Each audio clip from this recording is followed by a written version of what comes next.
The Cheating Death podcast is a satirical program containing objective information about anything and everything under the sun. We are not political, nor are we religious.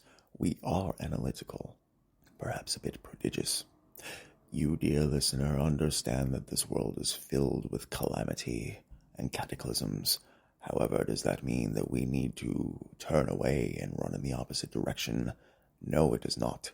It means that we need to put more focus and emphasis on just how hard we are willing to work to configure a solution. And by that, you know that you are listening to the Cheating Death podcast.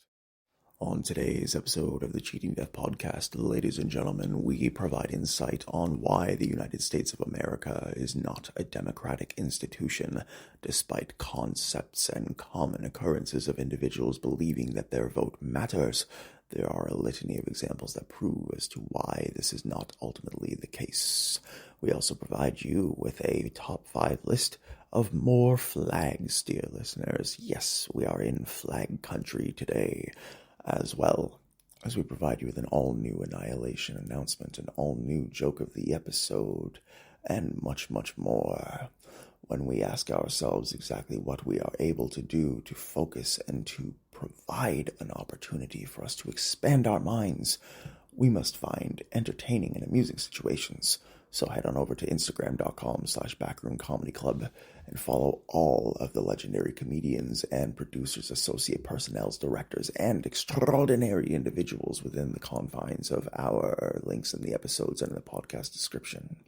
And dear listener, you know full well that within the world of catastrophe, there are hopes, there are chances for a brighter tomorrow.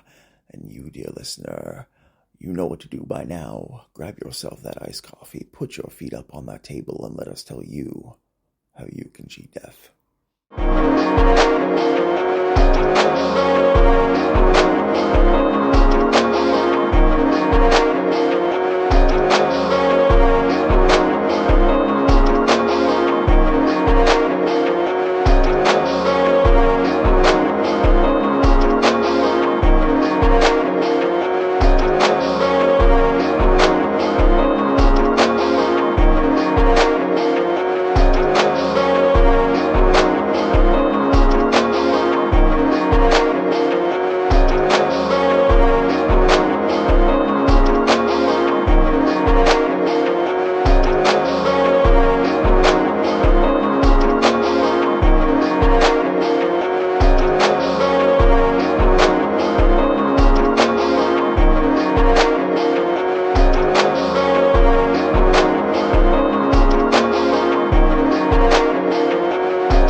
This is your news anchor, the Cleric of Chaos, and this is your Annihilation Announcement. Dear listener, we always work towards a brighter tomorrow, but do we provide ourselves with the love and the security and the respect that we deserve today? More often than not, we do not. Note to yourself that the moving of the goalposts when it comes to your goals, your dreams, your objectives, these have seemingly become natural elements within the confines of society that we find ourselves in. But we do see the very reality of life in the fabric of the clandestine nature of how we sabotage ourselves on an almost daily basis, but we choose to turn a blind eye. We constantly seek validation, representation, as well as calm situations. But do we ever look inside that mirror and see ourselves for what we truly are? And that is beasts, that is leviathans, that is individuals in whom are capable of the absolute most difficult and arduous challenges known to man. Move forward in a way in which would be able to bring us towards a brighter tomorrow and a better destiny. There are no questions in which we cannot provide ourselves, in which there are answers that are easily found.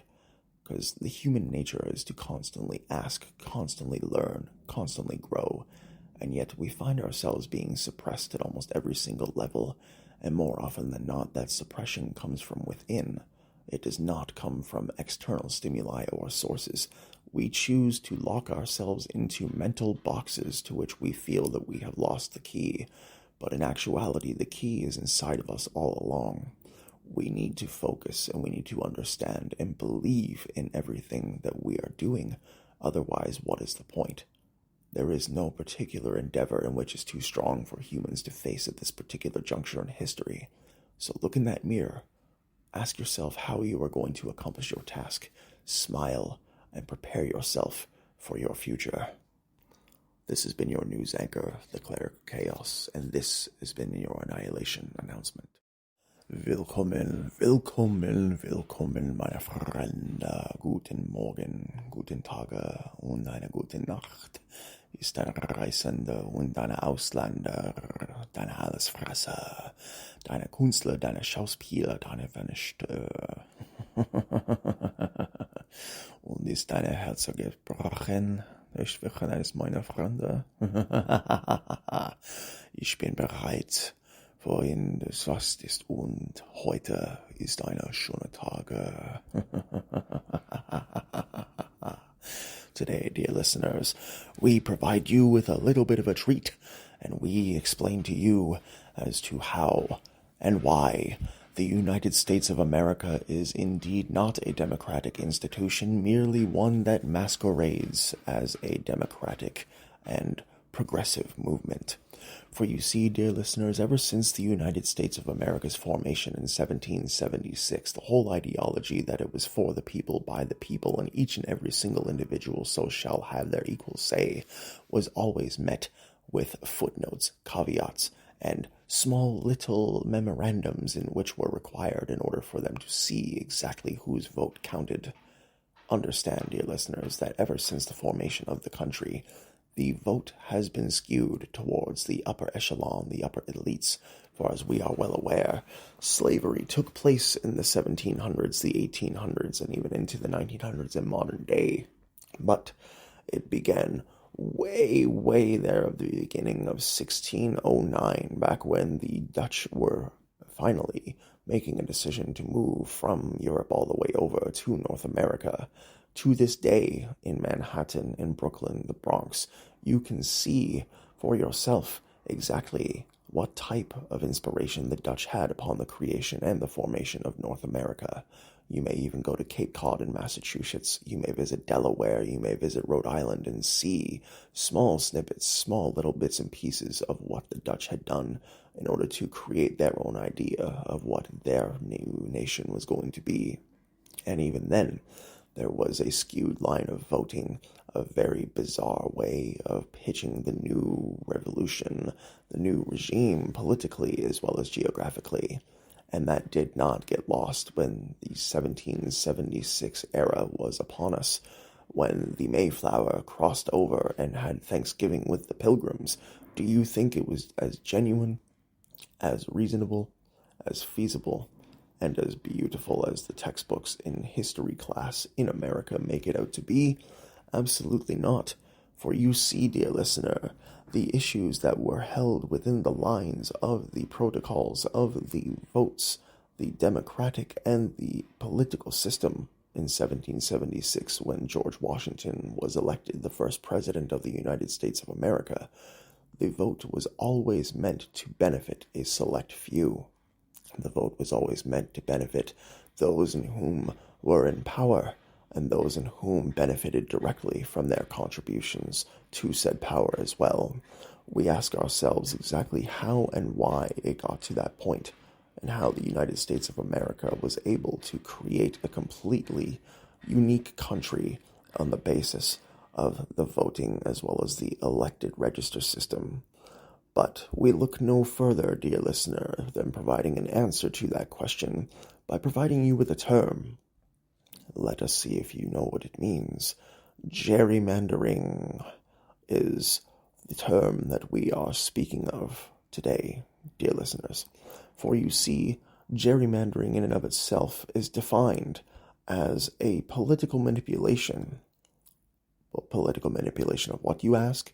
Well, when one looks into the way the United States of America has been formed and established on the basis of which district and or which area is more important in terms of voting, this is a particular area of manipulation of votes that benefits a particular socioeconomic class, manipulating it as such so that you may crack the particular voting power of any particular party in which may or may not oppose the current status quo. Understand, dear listeners, that gerrymandering, it may also be used as a way to protect those in whom are currently in Congress, and those in whom are currently situated into different areas, and or not providing themselves with fairness or anything else that would be associated with being fair to each and every single class of individual within said area. Ask yourself when the last time it was that your vote counted, or that you felt that it actually had any substance, meaning, or impact beyond what you were told in that particular time. Your vote, in and of itself, does not count. It does not matter unless it follows the status quo. We ask people constantly, did you vote in this week's election? Did you vote in the opportunity to change for a brighter tomorrow? More often than not, we find ourselves voting. But does it actually make anything better? No. On the 26th of March, 1812, the term gerrymandering was brought into the political discourse when politician, the individual known as Elbridge Gerry, or Gary, depending on how you particularly pronounce it, it was utilized as a word to create the redrawing of the Massachusetts Senate for particular voting districts and zip codes that were responsible for ensuring that these particular individuals remained in power. Note that the term and its identification was that of being slippery like a salamander, in that the gerrymandering ideology is very dark, very disturbing, and very, very clandestine. Asking yourself how to redraw an electoral map, you may wonder why it's possible. Well, dear listeners, it is ever so simple. For you see, if that particular type of gerrymandering were not implemented on a regular basis, the power in which has been put into place over decades and centuries of work and manipulation would not be as to how the aristocracy or the overlords, so to speak, of the venture capital runners of the United States of America, they would not have the power they desire. So every few years they go in and they manipulate and they redraw these electoral maps in order for individuals to see just how hard it will be to remove a particular individual from power. There is much to be said about why the United States of America does not have the exact same level of autonomy as other countries do, why there is such a constant masquerade of freedom, of values, of unique behavior and individualism. These particular reasons are so that the individuals in whom are responsible for these particular injustices are never brought to any sort of trial. They are never brought to justice. And the regular human being in the United States of America constantly votes and hopes for a brighter tomorrow, but are always constantly lied to, constantly bewildered, and constantly brought to a point to where they know that they are living within a dictatorship. But I am not telling you anything that you don't already know, dear listener. And until next time, thank you for tuning in today. Take care of yourselves and each other. At the top of today's list, we promised you another top 5 flag list. So without further ado, let's rapid fire and dive right in. Coming in at number 5, we have the flag of the Czech Republic. Coming in at number 4, we have the Chinese flag. Coming in at number 3, we have one of the most beautiful flags known to man, and that is the Hungarian flag.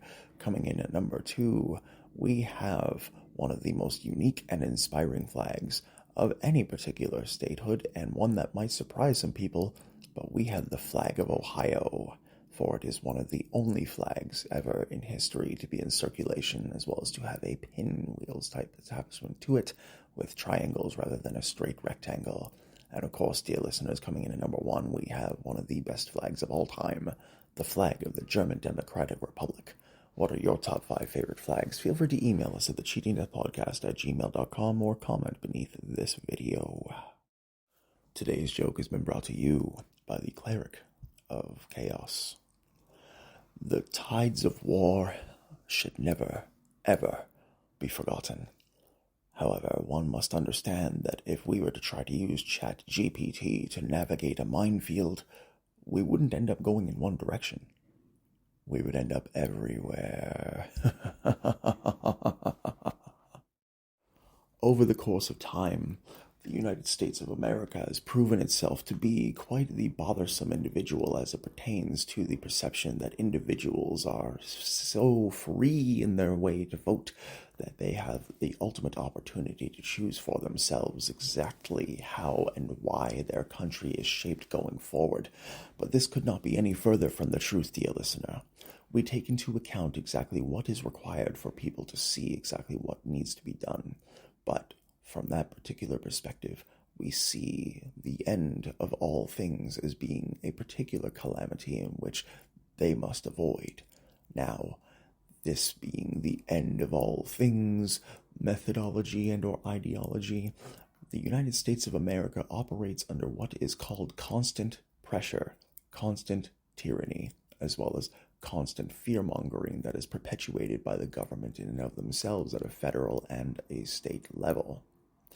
We are not lost to the fact that when you take into consideration the 250 years that the United States of America has been around, think about who has decided upon the geographic distances, the districts themselves, as well as the areas in which the most important votes are situated, to where the idea that your vote means just as much in Mobile, Alabama, as it does in Los Angeles, California, is completely unfounded and untrue. For you see, when it comes to the very notion and the concept that someone within rural Kansas will have just as much a say as someone within an urban metropolis like New York City, we are fooling ourselves if we genuinely believe that to be the case. There is no particular situation to where these individuals are actually finding themselves in a position to where their freedom is any more a concept or any more of a choice than those in whom are responsible for those voting decisions in America. Ask yourself, when was the last time there was an actual politician in the United States of America who genuinely and decently empathized with the people? Go ahead. Think about it. No, I did not think that you could find an answer or a solution either. But is this limited to the United States of America? No, it is not. For you see, gerrymandering is a tool that has been used for centuries in order to carve up districts via zip codes and postal codes and being able to control people within that manner. And we touched on that in the episode for a reason. That the idea that each and every single individual's vote counts just as much as the next man is a lost art, a lost thought, a lost feeling. We ask ourselves exactly what can be done, but do we really do anything to move toward a brighter tomorrow and perpetuate a better existence for others? No, America. No, you do not. And it isn't your fault. This was all predestined and pre-designed in order for you to feel as if you have freedom of choice, as well as to feel as if your vote counts. But in the end, we all understand that it is okay to admit that we were wrong. It is perfectly acceptable to be upset with the ways that your political system is. All we must do is do our very best to move forward. And until next time, thank you for tuning in today. Take care of yourselves and each other. The Cheating Death Podcast is brought to you by Nacht and Leben CRDVC, Cleric or Chaos, somewhere you can find all podcasts on all platforms. If you'd like to support the program, you may do so by buying merchandise, purchasing a cameo, buying us a coffee, or much, much more. Links in the episodes and in the podcast description. Please be sure to follow Backroom Comedy Club at Instagram.com/Backroom Comedy Club for shows 5 nights a week at 8 p.m. and 10 p.m. at 814 Bloor Street West in Toronto, Ontario, Canada. As well as be sure to follow legendary comedians Nicole Rhiannon, as well as Darren Burke, Alex Burke, Damon Charles, James McKenzie, and so much, much more. Follow us on Instagram to get the lowdown on the comedian extraordinaire and the lovely ways that keep you free from despair. Also, be sure to follow us at youtube.com/@clericofchaos, where we are trying to get more than 100 subscribers before the end of the summer. As well, follow each and every single one of our social medias at the pinned profile posts available in the episodes and in the podcast description. Ask yourselves, dear listeners, are you experiencing an emergency calamity, psychiatric issues, gambling abuse, substance withdrawal, calamity of much, much more, domestic violence, or any certain particular points of contention? Please contact one of the telephone numbers listed in the links in the episodes and in the podcast description as well. As well, dear listeners, you know, dear yourself, that you are able to find a way through your calamity. Give these numbers a call and they will assist you in any way they can. If you are looking at adopting a playful puppy or a cute kitten, please visit your local animal adoption rescue center, for they are in dire need of your support. As well, remember to visit yummypets.com/voice. Create an account and click the button every day for pets to have an opportunity to receive 330 pounds of kibble to their local shelter for them to receive sustenance on the morrow. As well, identify specific points, the grateful opportunities that we have to thank the W Burger Bar at 10 College Street, open 11 a.m. to 2 a.m. Monday through Sunday, with deals at lunch starting at $9.99, happy hour specials from 3 p.m. to 6 p.m. starting at $6.50 per meal, as well as $2.25 for a glass of Pabst Blue Ribbon beer, $6.99 for frozen cocktails, and $9.99 for fish bowls. You cannot go wrong with the W Burger Bar. And we'd like to thank Dundas Shawarma as well at 768 Dundas Street West in Toronto, Ontario, Canada, open daily from 11 a.m. all the way through till midnight, with some of the most delicious pizza and shawarma in town. And dear listener, if you find yourself in a position to where you are at a crossroads, ultimately understand this particular endeavor does not have an easy answer nor an easy solution.